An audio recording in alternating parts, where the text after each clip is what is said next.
This is what we do. We have a thought that comes into our head. What we tend to do is we embrace that thought as real. I don't know where money's coming in. I'm going to lose my house. So what we end up doing is this. We take a thought and we allow it to envelop us. And we think that that thought is real. And these are any thoughts that cause us to lose our peace of mind or cause us angst, worry, or whatnot. Because we have this thought comes in, we see it as a problem. So we go, holy shit, I'm going to lose my house, blah, blah, blah, because I can't afford rent. So then we want to go into action. And then that thought causes us is very disconcerting. It causes us to be fearful. And that takes us out of homeostasis. That takes us out of a sense of actually everything's okay. I have a fear about that. So I have to do something about it because I don't want that outcome. So now projecting to the future, I'm no longer in the here and now. The trick in that moment is to go, hold the phone.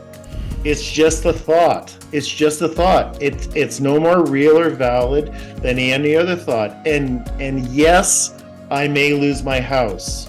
And yes, I may be terribly embarrassed. Yes, that may all be true. However, right here, right now, there's no one knocking at the door. The bank's not sending a foreclosure notice. There's so much water under the bridge before that's going to happen. Right. So right here, right now, it's just a thought and I don't have to do anything with it. And that is where we get into trouble is we have a thought and we've been conditioned to think that when this thought comes in, it's real and it's true. Hello and welcome. This is Self-Control, How to Build a Better Life, the podcast that will inspire you to take control of your mind and your mindset to go forward and build the life that you want to live. My name is Patrick Strevens, and this podcast is something of a journey for me. It's chronicling my journey towards peace of mind, if such a place and such a state were ever possible. And I'm honored that you would make it a part of your journey as well. And as we know, that journey necessarily requires communing, contacting, and conversing with others. So to that end, this is part 2 of my conversation with my friend Luc Bouchard. As you know, Luc pursues this idea of forgiveness. He's pursuing a deeper understanding of A Course of Miracles, the spiritual text, and he's helping others to forgive as well. You know, I think ultimately when we talk about forgiveness and we talk about learning to let go and we talk about learning to trust and not having to have that egotistical control of everything, we're ultimately talking about a personal responsibility. You taking control of your thoughts, you taking control of your mind, not projecting the way that you feel inside onto the outside world, but in fact looking to soothe the inside and looking to find peace of mind internally. This episode has a lot more practical tips that Luc brings to the table for when you are feeling that you've lost your center, when you're struggling to find peace of mind, when you find it hard to forgive, when you find it hard to let go. What are some things you can do? And I really love this idea of mind watching, and it may tie into this idea that I've been speaking on of mindfulness. You know, mind watching is this process of realizing what are you thinking and why do you feel the need to act on it? And how often are we victimized by our own thoughts and this human desire to act upon what we think? But in fact, so much of that just shoots us off into the past and into the present. And of course, I've spoken on temporal instability where we're living in the past, living in the future. And really that's something like living in hell, isn't it? When you are plagued by repeated thoughts of something other than what is at hand. So this episode poses the ultimate question to you. If you believe a better life is possible, why are you still suffering? Does it have to be this way? And if not, it's time to get a vision together of your better life. And I think the tools to do that are right here in this episode. So without much more to say, please enjoy this one, part 2 of my conversation with the very wise Luc Bouchard. There are far more ways to end up in a tortured, mindless state than there are to be centered and feeling peaceful, aren't there? Well, right. Well, and part of that also, and I'm going back to Course in Miracles theories, is that the reason we are, and this is a spiritual path, and not going to be for everyone who may be listening to this, but it is our belief that we're separated from God that causes us to be tortured. It is the belief that I'm sure I wouldn't be surprised if you talk to people about this, but on your podcast, but there's a direct correlation between mental health and isolation. Okay. The greater isolation we feel, the higher incidences of depression, the higher incidences of loneliness, the higher incidences of basically feeling that we're alone and whatnot. And when we have our people, when we have our community, when we have people we can go to, Mhm. then there's that lack of isolation, and it is our belief that we are isolated from God that causes us to actually judge others, Right. because that makes if you're coming from a less than place, a really good way to feel better about yourself is think you're better than others, Sure. right? Sure. So the more isolation we engage in, or the more we think we are that better than others, or that we are separated from God, the more tortured we are. But isn't that interesting? Like I just briefly read the Wikipedia page on what A Course of Miracles is, so like I have Okay. a very cursory understanding. But it's they said it was part of like New Age, so-called New Age philosophy. Like it's not Christianity. It's not like Orthodox Christianity, obviously. Like, and to my understanding, was like New Age philosophy, sort of the divine is within us, and we are not separated from the divine. Whereas like a lot of old school religions, there is that divide. And Yeah. I'm not anti-religion by any means, but you could see how telling someone that they are less than and they are separated from God would do well to keep them under control, in a state of fear, in a state of subservience. Whereas if you tell someone that you actually are God, by the way, or you and God are the same, or God, whatever that looks like, that's a whole world of empowered people who are, well, I mean, magnificent, right? Or going forward to do incredible things potentially. Wasn't it Lenin that said that religion was the opiate of the masses? John Lennon? No. Yeah, back when he was in the USSR. Yeah. No. Oh, nice. Oh, touche. Yes. And I think, was it Lenin or was it Marx maybe? Maybe it was Marx. Yeah. Maybe. Karl Marx, the movie maker. No. Right. Yeah, exactly. Groucho. Yeah. Groucho, yeah. But that and the what I grew up with, and what was in the zeitgeist of our culture, is that a wrathful God who is vengeful and is going to and it really is, in my mind, religion is a form of social control. Sure. It's about basically keeping the masses in line, and so that you have, and when you have original thoughts such as Galileo, look what happened to him. Yeah, they tried to burn him. Yeah, well, they excommunicated him, and he was a sinner, and he, the fact that he suggested that basically we were not the center of the universe. Right. So there's power and control is power and control, and it doesn't matter if it's done under the name of corporations, governments, or religions. It's still about basically controlling others. Right. And the Course of Miracles is the exact opposite of that. It's not about that. It's about taking responsibility for your life. Stop blaming your suffering on others, and look at what you've done to contribute to that. And in this world of it's not my fault, it's not popular. Sure, it's not my fault. And so that, because it's advocating for ownership is what you're saying. Yes. I'm glad we got here, because I did want to talk about, and I don't know how much finger you have on the pulse of like modern day culture, but you don't really need to have that, but you could see how beyond religion proper, there's plenty of other ways in which people's ownership is taken from them.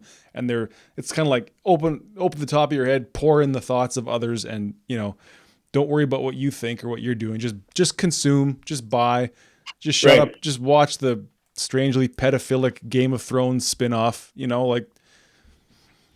and so part of that is I would suggest starts with discernment. It's part of that discernment of what are you subjecting yourself to, what are you listening to. It's having the ability to understand that, for example, television is really the only purpose of television is to sell commercial spots. Truly. It's based on tension, it's based on conflict. Movies are based on that, and so many things, but it's based on the fact that they have a different intention. Mm-hmm. Social media is no different. You are fed whatever you want. And I find it interesting that, and this is this is my own judgment of other people. Sure. But I find it interesting that people don't believe they're being influenced by social media or by television or by whatever. Like to actually think that they have an independent opinion. I know for a fact I have biases. I know for a fact I don't know all of them. Mm-hmm. But Sure. I do know I have biases, and I do know that those biases can be used for me or against me to sell me things. Right? It's all part of that. Well, even me going on this podcast and saying there's a whole bunch of people who don't know how under the spell they are, and I'm somehow broken free. It's like, well, not at all. I'm just I just follow a different stream on social media and see that sort of stuff. To me, it's people. Well, again, it's what I found in myself was an underdevelopment of my inner voice, and I finally had to get off social media. I mean, get it off my phone, reduce my consumption of it. I don't watch any TV besides sports. Like I just was seeking to fill the gap with my own thoughts. And then what I found was I was infinite. It just never stopped if I wanted to. Right. Right. Well, and part of that is also in my mind about, I think there comes a point in time as you get older in life where you start deciding really what's important to you, what's not important to you, and what do you want to have in your life and what you don't want to have in your life. Right. And there is something that comes with age and maturity where you're able to go, no, actually, that's not true, because I see so many people who don't have that, or I don't believe have that. But it's this ability of being able to have maybe a bit of a stronger bullshit detector, or being able to go, is that real? Is that true? But I know that a lot of people don't do that, so I'm just going to recant that statement. That's okay. About the discernment as you get older. Okay, that's fine, because I also find that sometimes on this podcast I get locked into having to make a decisive statement with a beginning, middle, and end as to why things are the way they are. But I've kind of been able to recant that and go back to say I want this show to benefit people who are already searching for a better way forward. So right.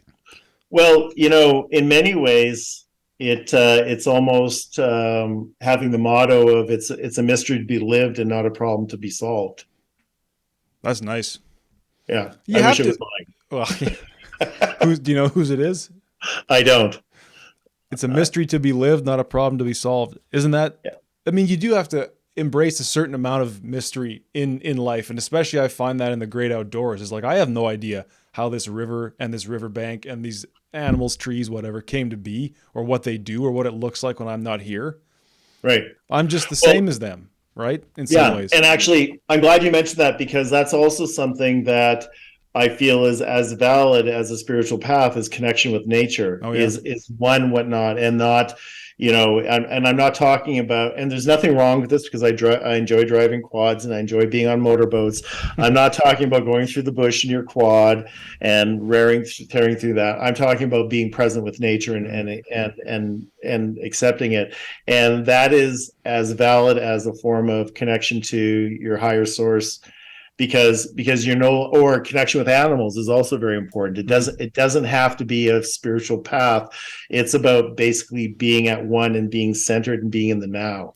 Right. And that if there's anything of a soundbite, I would say that walking away from this is that, the more that we are in the moment, the happier we are.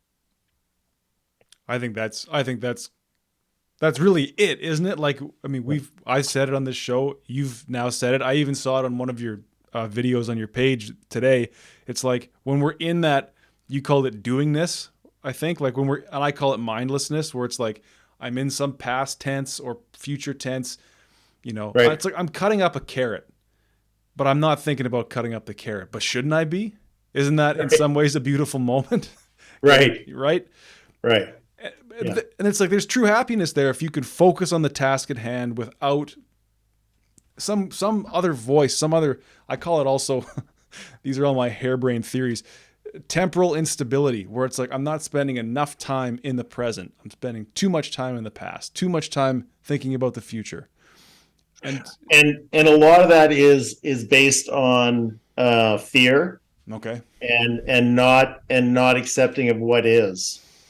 Right. I think I'm probably wrong here, but I think it was transactional analysis as a form of therapy that basically stated that if we could live in the moment, 99% of all of our suffering would go away. It was really about being here and now in the as much as you can, and it's not about always being in the moment. It's not about always, living your life in a cave in the mountains where you're just totally zen in that. Right. It's about the ability to come back to, is this real? Is this true? Is this necessary? And why am I losing my peace of mind? Yes. Forgiveness is a very selfish act. Mm-hmm. It is extreme because it's really about the fact of, you are not worth my peace of mind. How dare I give my peace of mind to anyone, to you, because they've somehow done. Now that's easier said than done with certain circumstances, I know, but there's still. I was on. This is something that I haven't forgiven because it's still here. Before I was married, we're talking like back in the last century, if I'm going to put it that way. I was on a ski lift. And I was going up the ski lift, and the ski attendants at the top of Lake Louise were throwing snowballs at each other. And when I fell off the ski lift, and I started getting dragged around it. And around it was a cliff. Yeah. Holy shit. And I got so pissed off nothing happened. It was fine. I got so pissed off. And the thing is that yes, that was a form of trauma because I felt my life was threatened. My life was in danger. Right. But still, it's still here in my mind. I'm still not in the present with that because I can think of it and I'm there and then. And you're still that doesn't serve me. Right. And you're still mad at those kids for. I am. I'm pissed off. Yeah, and everything that subsequently happened with that when I went and campaigned, and how much assholes they were. Right. But I haven't forgiven. Isn't that wild? Something that happened to you 20 plus years ago. Yeah. Over 20 years ago. Yeah, like 24 years ago. I did want to say that because we're trying to serve the listener a little better on this show, when we talk about living in the moment, for me, it's taking control of your breathing, step one. And what you find is when you're living in that, when you're thinking about that memory from 24 years ago, you're probably not breathing deep right. at all. Excellent point. That's where it starts for me. So I saw you do something on one of your videos about centering. Yep. So I guess if someone's listening and it's like, yeah, I'm always dwelling on the past and it's ruining my quality of life, or I'm not paying attention to the road, for instance, what are some things that you do then to bring yourself back to the moment? It starts with a term called mind watching. Okay. So it's this is what we do. A thought comes in. Mm-hmm. I'll use a visual here. Okay. We have a thought that comes into our head. Okay. So it comes in. Yeah. What we tend to do is we embrace that thought as real. So I don't know where money's coming in. I'm going to lose my house. So what we end up doing is this. We take a thought and we allow it to envelop us. And we think that thought is real. So then we do one of two things. We either, and these are any thoughts that cause us to lose our peace of mind or cause us angst or feeling or worry or whatnot. Generally, we would know in our body when we're having worried thoughts because it affects us somewhere. Some people it's not in their stomach. Others they can't get a deep breath. They feel a pressure on their shoulders. They're spinny. They're kind of they kind of almost disassociating. They're no longer in the present because we have this thought comes in. We see it as a problem. And then we want to do, so we go, holy shit, I'm going to lose my house, blah, blah, blah, because I can't afford rent. Right. So then we want to go into action. Into action. That's interesting. And Okay. then because that thought causes us to is very disconcerting. It causes us to be fearful. So then and that takes us out of homeostasis. That takes us out of a sense of actually everything's okay. Right. I have a fear about that, so I have to do something about it because I don't want that outcome. So now I'm projecting to the future. I'm no longer in the here and now. The trick in that moment is to go, hold the phone. It's just a thought. It's just a thought. It's just a thought. It's no more real or valid than any other thought. And yes, I may lose my house. And yes, I may be terribly embarrassed with the fact that I cannot support my daughter who's turning 16 at the end of the month. Yes, that may all be true. However, right here, right now, there's no one knocking at the door to remove all my remove all my possessions. The bank's not sending a foreclosure notice. Right. I'm not having all this stuff. There's so much water under the bridge before that's going to happen. Right. So right here, right now, it's just a thought, and I don't have to do anything with it. And that is where we get into trouble, is we have a thought and we think, we've been conditioned to think that when this thought comes in, it's real and it's true. Wonderful. I see you drop $50 and you don't notice that you dropped $50 on the floor. And I see going, hey, I could pick that up and never let Patrick know. Right. Well, then I'm a thief. Well, no, I had a thought that came in. Right. And that does not define who I am. We think our thoughts define who we are, especially when we have a lot of noise. So here's a curse that we have as males. Women have their own curses. We have our own curse. And a curse that we have is that if you're not man enough, if you don't take on a situation, you don't do it, then somehow you're a pussy, or you're not good enough, or you're kind of on that. That is just a thought. Somebody cut me off the traffic. A real man will have to go in and basically cut them off or escalate it. Right. That it's not real. It's not true. So taking action, moving forward, is not necessarily something we have to do, because inherently we are controlled by that thought. So, right. And so where we go into hell is if we're into that pattern of catastrophizing off of one thought. And so I guess a good solution might be, like you're saying, mind watching, like being mindful about what is going on in your mind, and noting those triggers, right? Yeah. Well, and then this is where the whole thing of the dark thoughts really comes in. If a thought really has a hold on you, and really has entrenched on that, then what's happening is that there are things that we're not aware of going on. That it's no different than thinking that there's a boogeyman in the closet or a monster under the bed, or there's somebody outside your 2-story window trying to get in because you're hearing a noise. Well, if we don't go open that door and look in the closet, go, what the hell's that noise? If we don't look under the bed, or if we don't see the shutters slapping in the wind, right, we're controlled by it. And it's the first choice is about being able to go, I'm in pain, I'm in suffering, I'm not happy. And how do we know that's going on? It's our body. Our body's the early warning system of when we're out of sorts. We know it in our body before we know it intellectually. And Absolutely. For me, it's a knot in my stomach. Okay. That is the thing that tells me I have a knot in my stomach, and then I want to go into that. So when we've been told throughout our lives that basically you have to act on your thoughts, it's not even an option to go, wait a minute, do I have to act on that? And that's all predicated on a desire to actually not be suffering and not be in hell. Right. And it's also comes from that place of ego where it's like, I have to take action. I have to take control of the situation. Yeah. You can understand. Yeah, because if I don't, God knows what will happen. Right. And then if I don't do something and it goes to hell in a handbasket, well, whose fault is that? Right. It's my fault. Right. Because I didn't control it.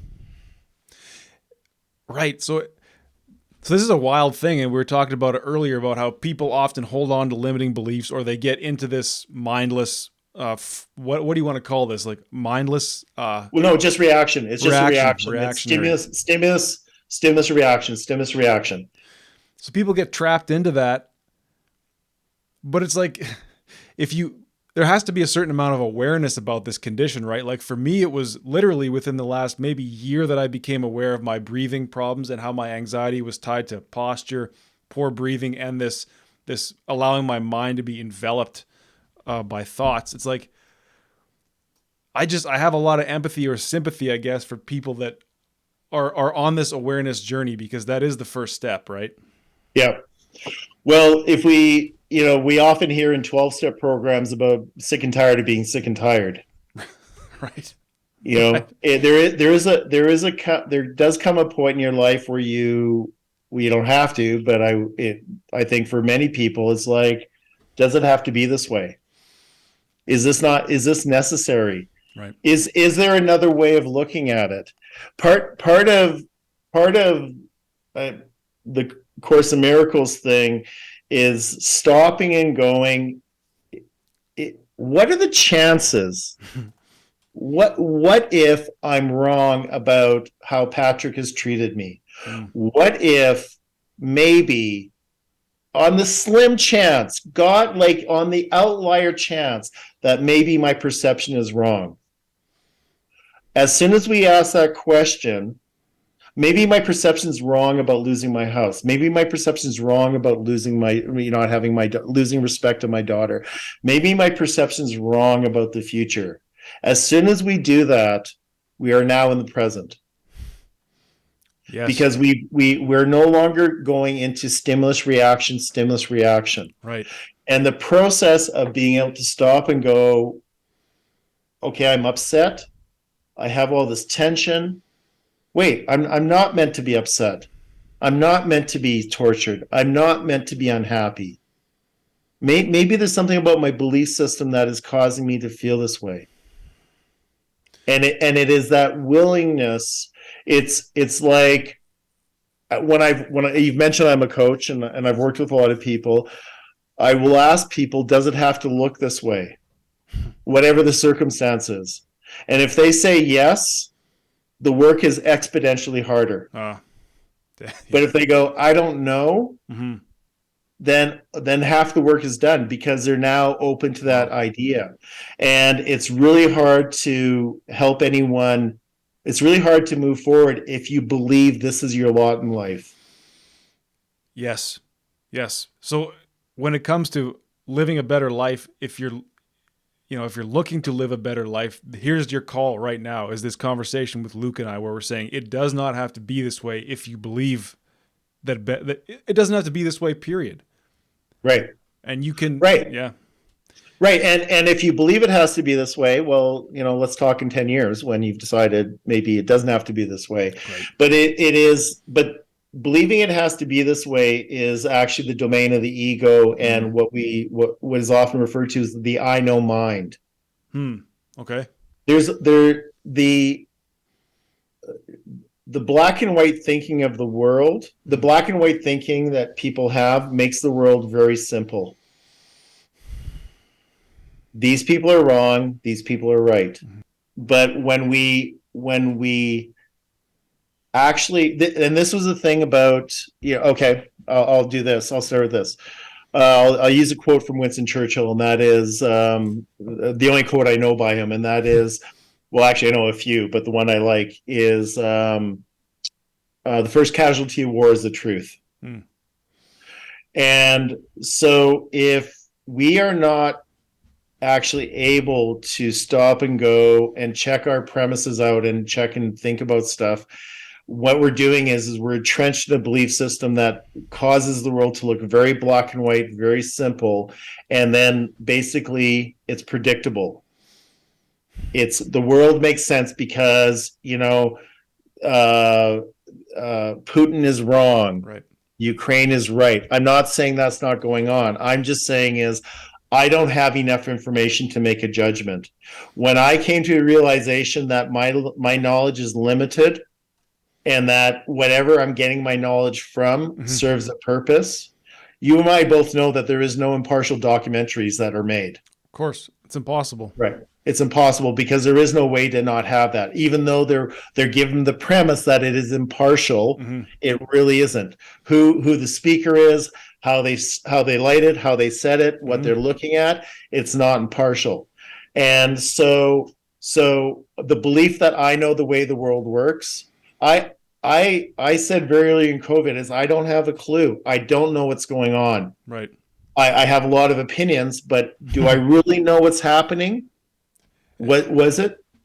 I don't know. You have no idea. And I think that's a lot of people fell into the trap there of having to take a stance. I need the silver bullet, right? I need the all-consuming solution that tells me exactly how to think and feel, because actually that the pandemic was a great representation of the chaos of the universe.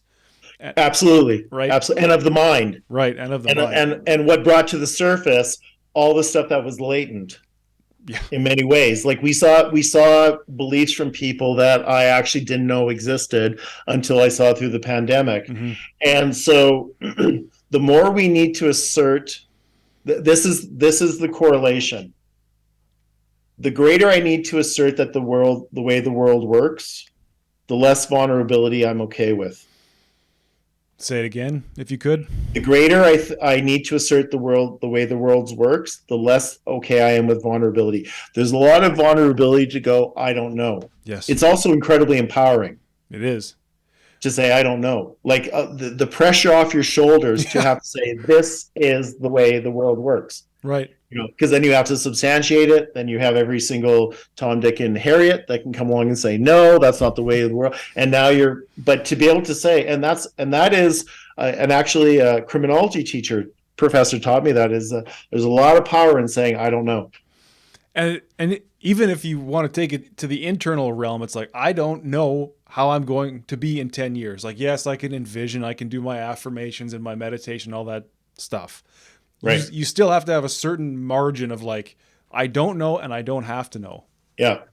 Well, and part of the thing that, again, back to the Course in Miracles is that there's a statement that we don't know our advancements from our retreats, or we don't know what anything's for.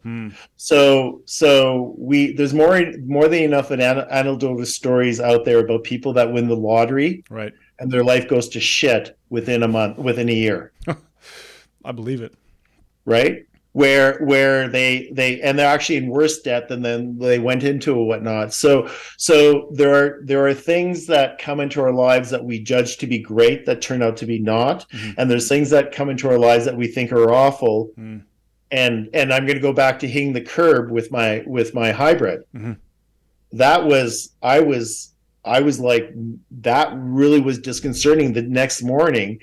And one of the things that happened was I actually stopped as I was getting anxious. I stopped. Okay, I'm just going to go within, and I'm just going to calm myself. And I sat at my back steps, which is just over there, and I just thought, okay, wait a minute here. I'm losing my center over this, over my car. And I stopped and I was just like, I can't afford a rental, because I didn't think I was going to get covered, right, as I mentioned. And I stopped, and I checked in, and I just got center, and then the small voice came out that, hey, Stan will probably lend you his vehicle. Right.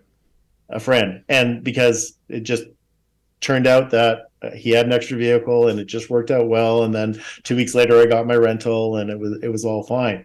But if I'm entrenched with, I know what's going on, then we don't allow that knowing voice. And it doesn't have to be spiritual. We have an inner knowing. Yes. That once we override the noise and the bullshit of judgment, solutions can come in.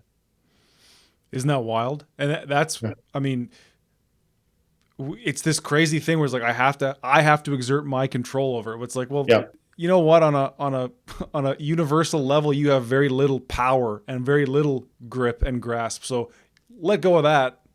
Yeah. And let the other 99.9% of the universe do the work. Yeah, because and again, it goes back to that vulnerability of being able to actually go, I'm going to be okay with it. I'm going to work. I'm going to accept the fact that I don't know. or I'm going to see how it plays out as opposed to trying to drive it with a stick. Right. Yes, exactly. And Yeah. it's funny. It strikes me that we could tie this back to the idea of forgiveness, where it's like I ranted about this the other day. It's incredibly selfish for you to think that the world outside you is somehow the same as like if you are, we talk about the Hawkins model. It's like if you're living in this life of misery and desire and, hatred, Yeah. for you to then think that the rest of the world is like that too, incredibly selfish and egocentric. And that might be a start where it's like you can feel those feelings, but again, stop and consider that maybe the world is neutral, or maybe the world is actually even better than what's going on in here. Or it really is not thinking about you when it acts. Right. Or you're projecting the entirety of yourself Yeah. onto, right. Yeah. Yeah. Even better. Yeah. It's this need to have this perception of control so that we feel like the world is predictable and whatnot. And all we can really control is our thoughts and whether or not we choose to harbor resentments towards people. Our purpose here under Course in Miracles is to simply forgive and model to others happiness. You've seen those people that just seem to be so happy going, what the hell does that person have? I want some of that. And I'm pretty sure it's not pharmaceutically induced. Yeah. I want the real stuff. And yeah, but that's the beauty, is that we all, for the most part, I think, have that potential within us to have that stuff that exists within us. It's that divine that you were talking about. Right. And it starts with the desire to no longer go alone. Starts with the desire to say, you know what, there's got to be a better way. And really like, and there are people who, like, spirituality is for the tortured. In many ways, it's right. Or religion, or specific, I'm going to say spirituality, because there's something not going well in your life that you're looking externally for some sort of answers and whatnot. And there are people out there who have great lives who are not called to any kind of spiritual path because they don't have to, and be it on them. And these are good people. These are not people taking advantage of others or doing things. Right. This is why it's not necessary that anyone follow the Course in Miracles or any religious path. No. The only thing that's necessary is, are you unhappy? Or to ask yourself, is this good enough? Right. And if it's good enough, more power to you. Absolutely. And if it's not, it might be time to start getting, not even a spiritual path, like you say. Don't look for some external answer. It's start a conversation with yourself. Say, can it be better? Mm-hmm. Does it have to look this way? And it's that old joke. How many psychiatrists does it take to change a light bulb? Only one, if the light bulb wants to change. Right. So it really starts with that desire of going, and that's what I would encourage any of the listeners just to consider is that, are you happy? Do you have peace of mind? Are you tortured at 4 a.m. when you get up and go to the washroom, or you're just lying awake? Are there people that are living rent free in your head? And does it have to look this way? Does it have to look this way? And if it's yes, then okay. Okay, let it be. I was going to ask you one thing. I got you for 2 more minutes, if that's okay. Yep. Now, obviously, if, like you're saying, if you're tortured, if you're struggling, if there's people who are taking over, it may be time for a change, so to speak. But I've recently found myself wondering if in this whole space of personal development and spirituality, if there's not an obsession with change and becoming something else. And I started wondering if maybe, even if the way we frame our goals is, I don't want to be somebody else, I don't want to be somewhere else, I just want to continue becoming who I already am, and that may be an empowering, grammatical change, but it may be more than that. Well, my definition of it is that, am I living more comfortably in my skin? Nice. That's well, because it really comes down to is that if I can't look myself in the mirror and I loathe what I see, that's a choice. So not spirituality. It's just about, not living a tortured existence. Right. and ultimately taking responsibility for my happiness. Nice. And becoming more comfortable in your own skin, where you're sort of sentenced to be with Yeah. it, you know? Yeah. And as far as I'm concerned, as soon as you're 18, it's your responsibility to take responsibility. It's up to you to take responsibility for your life. You get to blame your parents to a certain extent, but Right. once you become an adult, it's just like, if you're going to be blaming the world for all your problems, then get used to being a victim and having the world done to you as opposed to you do to the world. That's wonderful. And like you say, yeah, you can blame your parents, but also at some point you got to forgive them too, right? Yeah. Who knows when You that don't comes? you don't have to, What? but then You they're don't have living to. rent free in your brain. That's true. You don't have to do anything. We should have opened with that caveat. You don't have to do anything. Yeah, you don't have to forgive. It's in your own best interest, but you don't have to forgive. You don't Yeah. have right. Luke, Yeah. what's the best way to get in touch with you, and what can you say about these forgiveness declarations that are Well, behind you? there are 78 cards, as you can see from right here. 78 cards to bring the peace of God, and what ended up happening is 5 days after the concept came to me about I forgive myself for believing, I had this in my mind kicking around, and when I was supposed to be looking for work, I decided on a Friday morning. It was the 20th of August 2021. I thought I'm just going to write a few down Sure. because I was worried, because I've been creating content. As you know, I've been creating content for a very long time, and I knew I had something. I didn't know what it meant. So I thought I'm just going to write a few down just so I'm not worried about losing them, because that was kind of holding me hostage. 2 hours later, I had 125 forgiveness declaration statements. Wow. And that got pared back to, well, eventually that got pared back to 78 when I hired a graphic artist. But on my Facebook page, so if you go to Facebook, if you Luke Bouchard under Facebook, that's how you can find me there. I'm when I started posting these on Facebook, I had 266 people on December 9th of 2021, and then within a month I was maxed out to 5,000 people. I just I was waking up to invitations of 40 people wanting to join my page. So that's when I knew I had something. And so I had them printed in China. You can see in the corner there is, like, a part of them. They're for sale. But I do complimentary forgiveness readings because of the fact that that's what I've been guided to do. They are not meant to generate money. They are meant to offer that. So you can go to my Facebook. If you look up Luke Bouchard here in Edmonton, Alberta, you can Facebook, and that's one way you can find me. And if you want a reading where you're less tortured, I'd be happy to do one. They're approximately 90 minutes, and they're complimentary. Well, right on. I'll post a link to all that so people can get it easy.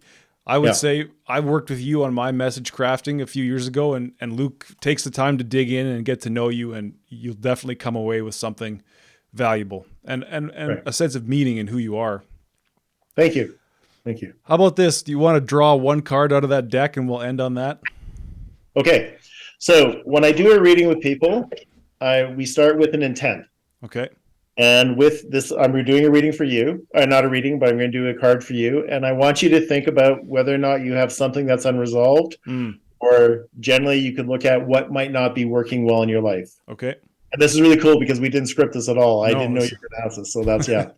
So would you like to think about something specific that is not sitting well with you, or is it just generally what is getting in the way of your life? It's pretty specific. I'm not going to say it out loud. But no, that's fine. You don't have to, but you have in your mind, right? Yes. Okay. I do. And just I would like to better understand what's getting my way of forgiving. I would like to know why I'm still upset by this. What just the intent is so powerful to declare. Okay. I would like some clarity on how to go forward with this specific circumstance person. Okay. So generally I do 3 cards, but we're going to do one. And because the first card is the snapshot of what's going on in life, and the following 2 substantiate the first one. Okay. So you're going to tell me where to, and remember, you don't pick the card picks you. Okay. Gotcha. Okay. So tell me where to stop. Stop. Okay. And do you want what's cut off? What do you want? What's left or what's cut off? I'll take that. Yeah. The top on the second deck. Yeah. On this one here. Yes. Yeah. Okay. Drum roll. Okay. I forgive myself for believing that things are not progressing fast enough.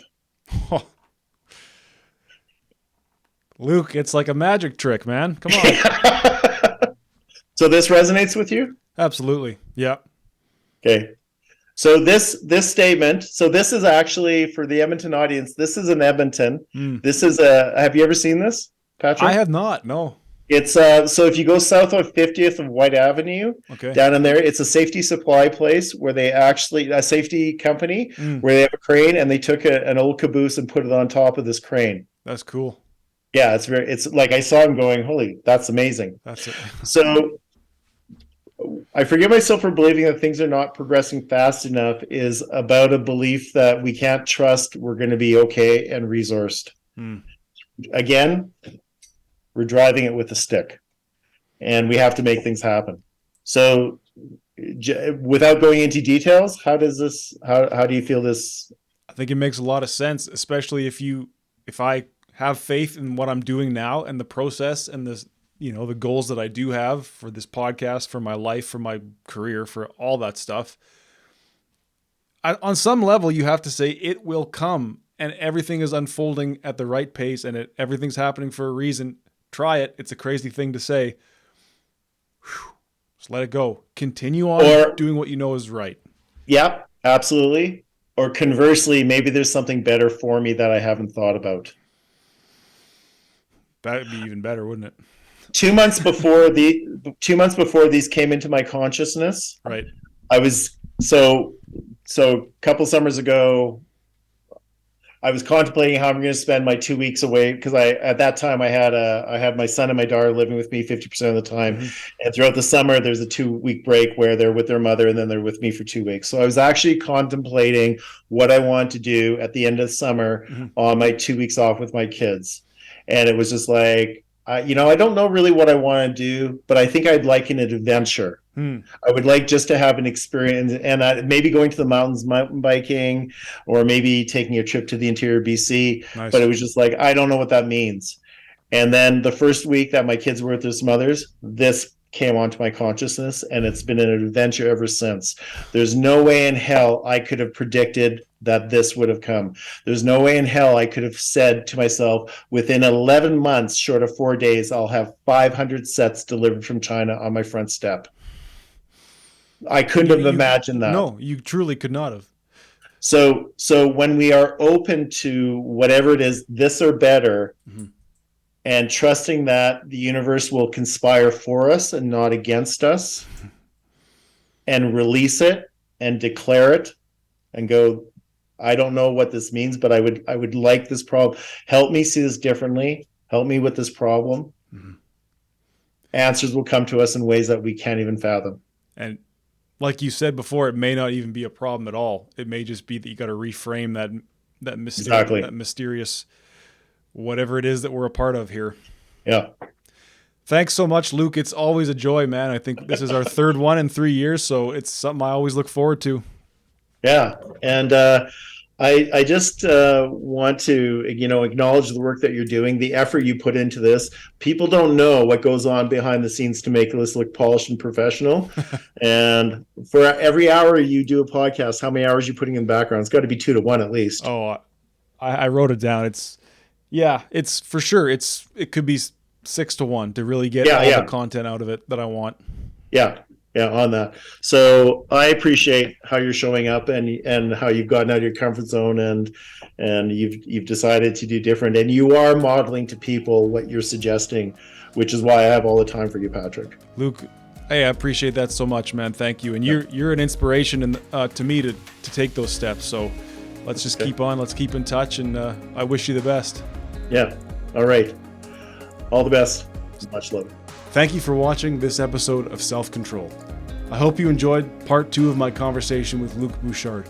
Plenty of practical tips on how you can mind watch, how you can become aware of what you're thinking, and how you can divorce yourself from the ultimate need to have to always act on your thoughts and to come to that presence, to come to that centered peace of mind. It's really something to think about when we realize that our ego never wants to be out of work and always wants to call attention to itself and keeps us keeps us believing that we need to act, that we need to do more, and that the world is just as we believe it to be. But if we can place that under scrutiny, surely we can find peace of mind, and we can find the space to ask that ultimate question: if I'm not meant to suffer, then do things need to be this way? And if things don't need to be this way, we can start doing the hard work of making things better.